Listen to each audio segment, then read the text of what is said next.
Hi, so I'm going to be teaching my lesson to my dog, my students. So I'm doing a kindergarten counting lesson. And so, Luke, you and the whole class will have cards. Take a card. There'll be numbers 1 to 10 on them. And we're going to be practicing counting. We're going to be building on prior knowledge of basic counting in their head, like 1, 2, 3, 4, 5, 6, 7, 8, 9, 10, all the way to 10. So we're going to have numbers, cards with numbers on them like this, 1 all the way to 10. And then, so Luke, I'm going to give you in the class a card. Each person is going to have one card, and they're going to go stand in the front of the room. And so then they're going to order themselves in order, like 1 through 10. Sorry, I just messed it up. They're going to number themselves 1 through 10. So get in order. I'll be making sure that they're in order correctly, but other students can be involved and help them to get in the correct order. So they'll be in orders. And then the other students will have cards with dots on them. So there'll be multiple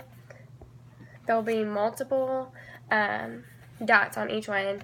So there's like 1 through 10 all the way with dots. This is going to help students to be able to have the whole 1-to-1 ratio of whenever you're counting, one object goes with one number. So this isn't going to be 1, 2, 3, 4, 5, 6. I have 6 dots on my card. No, that's not how it is. And students are starting to realize this, and this activity is going to help them to make sure, and then once everything is done, you can see how 1 will have 1 dot on it. So these two would be paired together. This is going to be the whole thing. The other students are going to be pairing their dots with the number. So then like 9 would have 9 dots on it. So, and students, like, this is really important for students to learn, just because, like, whenever they're counting money, or whenever they're counting people, or counting anything really, counting the number of books you have, it's really important for them to have that 1-to-1 ratio of 1, 2, 3, 4, 5, 6, 7, 8, 9, instead of 1, 2, 3, 4, 5, 6, 7, 8, 9, 10, 11, 12. Because I don't have 12 dots on my card. So the students are already in the front of the classroom. They're already in number order 1 all the way to 10. So next, the students, so really if I have 10 of these and 10 of these, that's 20. But if I have more than 20 students in my class, say I had 23, then the other 3, they're going to be the referees and the umpires, and they're going to make sure that everyone is doing what they're supposed to be doing, and they're making sure that they're not skipping any numbers, like say 1, 2, 3, 6, 5, 7. They're going to make sure they're going to be the graders.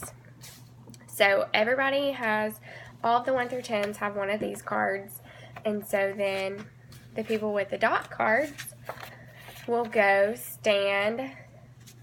They will have to count their dots and go stand next to the person who has that number. This also helps with number recognition, like number and word, like 6 dots. Okay, this is the number 6. A lot of students, especially in kindergarten, don't know their numbers. They can count, but they don't know their numbers. They don't know that this is 6. So when I say 1, 2, 3, 4, 5, 6, this is the number I'm talking about. They don't know that. So once everybody is all the way in order, in line. I forgot to do it on here, but I would have them self-check themselves by having a sticker or just having something drawn simply so that they can all check each other and see there's a star on here. These match. Another one could have like a smiley face to make sure that, oh, that's correct. They can self-check each other. These manipulatives can also be used like in a small group or as in a center, and students can easily just pair these two and these two, and they can easily manipulate them and learn to count. So I count 1, 2, 3, 4, 5, and then we will be able to start adding.